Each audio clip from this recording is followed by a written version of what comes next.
You drive a Honda. He drives a BMW. She laughed. Then she left with him. So I said nothing and moved on. Now he's gone.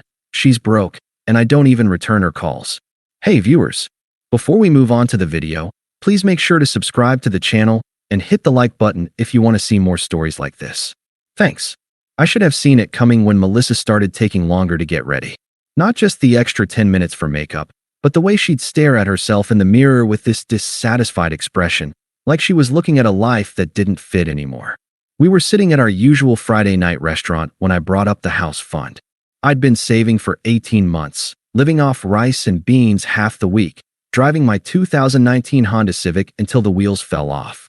We were finally close. I should have enough for the down payment by Christmas, I said, cutting into my chicken parm. We could start looking at places in Riverside. There's some nice developments going up. Melissa barely looked up from her phone. Christmas? That's like 4 months away. I know it feels long, but we'll get there. I've got almost 30 grand saved. She made this sound, somewhere between a sigh and a scoff. 30 grand. David just dropped that on a watch last week. David. I'd been hearing that name a lot lately. David this, David that. David was her new client, some hotshot property developer who'd listed his penthouse with her real estate office. A $30,000 watch. I laughed. Christ, I hope it can cure cancer at that price. It's a Rolex Daytona. It's an investment. So is our house fund. She finally looked at me, and her expression was cold. Jake, do you ever think maybe you're playing it too safe? I mean, you're 28 and you get excited about Honda payments. The way she said Honda made it sound like a disease. My Honda is paid off, actually. That's why I can save money. David just bought a second property. Cash. I set down my fork. Good for David. I'm sure David is leveraged to his eyeballs and 1 bad month away from bankruptcy. At least he's willing to take risks. You think like you're 60 years old. I didn't know what to say to that, so I just finished eating. The rest of dinner was quiet except for the sound of her scrolling through Instagram. The real shift started a few weeks later. Melissa began working late, always with David, always on some urgent deal that couldn't wait. She'd come home smelling like expensive cologne and talking about restaurants I'd never heard of. He took the whole team to Meridian tonight, she'd say, dropping her purse by the door. The Wagyu there is incredible. Sounds expensive. Not when you know how to make money. I started noticing other changes. She'd critique my clothes, suggest I invest in my appearance. She stopped being affectionate, always had her phone in her hand, always had somewhere else to be. The breaking point came on a Thursday night. We were leaving dinner at Chen's Palace when she spotted a black BMW in the parking lot. She stopped walking and just stared. God, look at that car. That's what success looks like. I followed her gaze to the M5 sitting under a streetlight like it was posing for a magazine cover. It's nice. Probably costs more than most people make in a year. Exactly. That's the difference between thinking small and thinking big. It's just a car, Mel. We're building something real here. Our future. She turned to look at me with this expression I'd never seen before. Disappointment mixed with something that looked like pity. Our future? You mean your boring, safe, predictable future? David just closed on a property in Manhattan. You're excited about saving for a Honda payment. I told you the Honda is paid off. You know what I mean. You're 28 and you think like you're already dead. David's building an empire and you're clipping coupons. I felt heat rising in my chest, but I kept my voice level. David's probably leveraged to his eyeballs. 1 bad market and he's done. At least he's willing to take the risk. At least he's trying to build something bigger than a 2-bedroom house in Riverside. We drove home in silence. Her in the passenger seat of my reliable, practical, paid-off Honda, staring out the window like she was trapped. Things got worse. She started working until 10, 11 at night. Always with David. Always on deals that were going to make her rich. She'd come home and go straight to her phone, scrolling through Instagram photos of penthouses and sports cars and champagne dinners. I tried to be supportive. I really did. But every conversation became a comparison. Every plan we made got shot down for being too small, too safe, too boring. The final straw came at her office Christmas party. I picked her up in my Honda, same as always, but she seemed embarrassed to be seen getting out of it. The party was at some upscale hotel downtown, full of real estate agents in designer clothes talking about million-dollar listings. I was getting us drinks when David showed up. I heard him before I saw him. The roar of an engine outside, people craning their necks to look through the windows.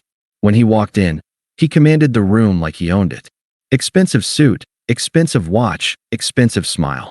Ladies, he announced to no one in particular, sorry I'm late. Had to drop the Ferrari off for detailing. Melissa gravitated toward him like a magnet. I spent the rest of the night watching her laugh at his stories, touch his arm when she talked, light up in ways she hadn't with me in months. I was standing by the bar, nursing a beer and checking my phone, when I heard her voice carry across the room. She was talking to some co-workers by the windows, her back to me. Your boyfriend seems nice, one of them was saying. Jake? Yeah, he's safe. But look at David. Now that's what I call husband material. Success, ambition, style. My stomach dropped, but I couldn't stop listening. But you and Jake have been together for 2 years. Melissa laughed, and the sound cut through me like glass. 2 years of Honda Civics and coupon clipping. I'm 26, not 46. I want to actually live, you know? I set my beer down and walked over. The women saw me coming and went quiet, but Melissa didn't even look embarrassed. She looked defiant. Ready to go? I asked. She glanced at David, who was holding court by the champagne table, then back at me. Actually, David offered to give me a ride. In a real car. Her friends looked uncomfortable. One of them mumbled something about needing to find the bathroom.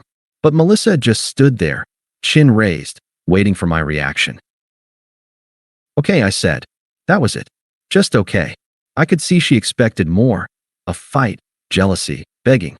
But I was tired. Tired of defending my choices. Tired of being made to feel small. Tired of loving someone who clearly didn't love me back. I walked out of that hotel and drove home alone. By the time I got to the apartment, I knew it was over. Not because of David, not because of the BMW, but because of what I'd heard in her voice when she talked about me. Resignation. Like I was something she'd settled for until something better came along. I spent the weekend packing her things. Not angry packing, careful, respectful packing. I folded her clothes, wrapped her picture frames in tissue paper, made sure everything went in the right box. When I was done, I loaded it all into my Honda and drove to her friend Sarah's place. I texted her, "Your things are at Sarah's. Take care."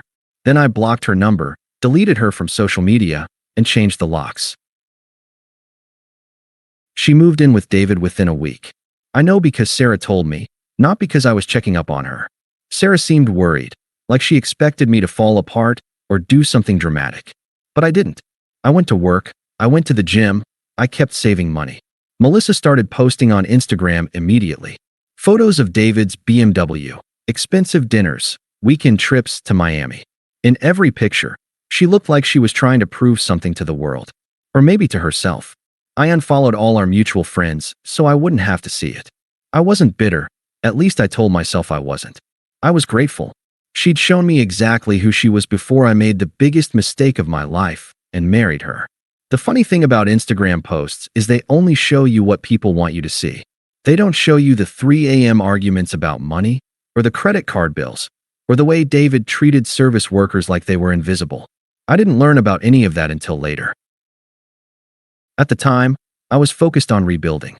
I threw myself into work, picked up extra projects, started studying for certifications that would get me promoted. Without Melissa's expensive dinners and designer handbags to pay for, I was saving more money than ever. 6 months later, Sarah called me at work. She sounded upset. "Jake, I thought you should know. Melissa's situation, it's not good." I didn't ask for details, but Sarah told me anyway. David's house flipping business was built on borrowed money. Lots of borrowed money. When the market took a downturn, his partners discovered he'd been hiding debts, taking out loans against properties he didn't own, basically running a shell game that was always one step away from collapse. When it all came crashing down, David disappeared overnight. Left town in his BMW, which, it turned out, was leased, and stuck everyone else with the bills. Including Melissa, who'd co-signed on some loans because she thought she was securing their future together. She lost everything, Sarah said. Her savings, her apartment, her car. She had to move back in with her parents. And her real estate license is under review because of the association with David's fraud. I made appropriate sympathetic sounds, But inside I felt nothing. Not satisfaction, not vindication, not even pity. Just nothing.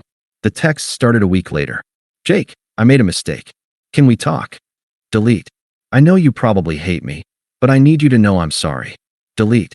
David wasn't who I thought he was. You were right about everything. Delete. I lost everything. My job, my apartment, my savings. I have nothing. Delete. She tried calling from different numbers. I blocked them all. She had her friends reach out. I told them politely that I wished her well, but we had nothing to discuss. Then her mother called. Jake, honey, Melissa is going through a really hard time. She made mistakes, but she's learned her lesson. Mrs. Chun had always been kind to me. I tried to keep my voice gentle but firm. I'm sorry to hear she's struggling, Mrs. Chun, but that's not my problem anymore. But you loved her. Don't you want to help her? I did love her. Past tense. She made her choice very publicly. I respected that choice. She was confused. She didn't mean those things she said. She meant every word. And I believed her. There was a long pause. She's my daughter, Jake. I have to try. I understand. But I've moved on. After I hung up, I sat in my apartment, which I'd furnished exactly how I wanted without worrying about whether it looked successful enough, and realized it was true. I had moved on. The promotion had come through. I was dating someone new, and I hadn't thought about Melissa in weeks until her mother called. 2 years passed. I bought the house in Riverside, just like I'd planned. Got promoted to director. Traded in my Honda for a Tesla. Not because I needed to prove anything, but because I could afford it and wanted to treat myself. Started dating Emma, a teacher who thought my financial planning was attractive, not boring. Life was good. Better than good, actually. I'd learned the difference between someone who loves you for who you are and someone who loves what they think you should become. I was grabbing coffee before a client meeting when I saw her. Melissa was in line ahead of me, wearing a retail uniform and counting change in her palm. She looked tired, older, like the last 2 years had been harder on her than they should have been. When she turned around, coffee in hand, she nearly dropped it. Jake? Oh my God, you look amazing. I was wearing a tailored suit, the kind I used to think were a waste of money. My hair was cut at a place that cost more than Romano's dinner for two. I probably looked like everything she'd wanted me to become. Hi, Melissa. My voice was polite but distant, like greeting a former coworker. I've been hoping we'd run into each other. She was talking fast, nervous. I know I hurt you, but I've changed. I learned my lesson about what really matters. That's good. Personal growth is important. She stepped closer, and I could smell the desperation on her. I was young and stupid. I see that now. You were the best thing that ever happened to me, and I threw it away for nothing. I nodded, checking my watch. I had a meeting in 20 minutes. You threw it away for a BMW and the lifestyle you thought you deserved. You got exactly what you wanted. But it was fake. You were real. We could try again, start over. I don't drive a Honda anymore. She blinked, confused. What? That was your whole problem with me, right? The car? Well, I drive a Tesla now. Bought a house in Westfield. Got promoted to director. Turns out all that boring saving and planning paid off. Her face lit up with something that looked like hope. See? You're successful now. You're missing the point. I kept my voice level matter of fact. I'm not telling you this because I want you back. I'm telling you because I want you to understand. I was always going to be successful. You just weren't patient enough to see it happen. And now you never will. I walked toward the door, and she followed. Jake, wait. Please. I turned back one last time. She looked small standing there in her retail uniform, holding her discount coffee, everything she'd once thought she was too good for.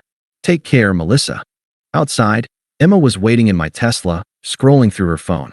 She looked up and smiled when she saw me coming. Ready for lunch? She asked as I got in. Ready. As we pulled away, I caught a glimpse of Melissa in the rearview mirror, still standing outside the coffee shop. But by the time we reached the corner, I'd already forgotten she was there. Some people spend their whole lives chasing the next shiny thing, thinking happiness is always just one upgrade away. They never learn that the best things in life aren't the ones that look good on Instagram. They're the ones that last. I learned that lesson the hard way, but I learned it.